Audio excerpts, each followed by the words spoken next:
Samo sam htio da vam pokažem dvorište. Dobro, ovdje prvo su stolice, tu nisu sve i pošto je bilo sad ovo kišno vreme, uneo sam sto i tu imamo ceo komplet kao za sedenje i to obično leti, pogotovo kad god je lepo vreme, dođemo s posla i odmah klopa tu na stolu, napolju, tu nam je uživancije, zašto pravo ovako u tom pravcu je zapad i onda imamo sunca svaki dan.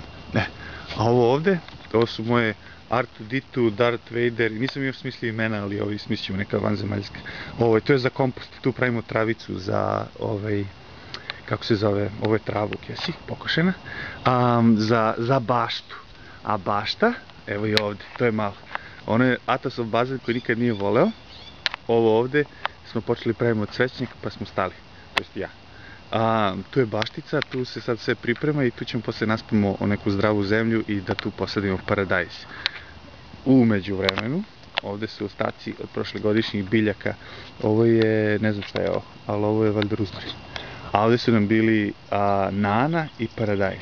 Pa ne znam da li se vidi nana ovde u uglu, jedna je tamo. Te dve biljčice tu, to je nana, to sam ja posadio prošle godine i evo, malo je krenulo da raste. Uglavnom, ajmo dalje.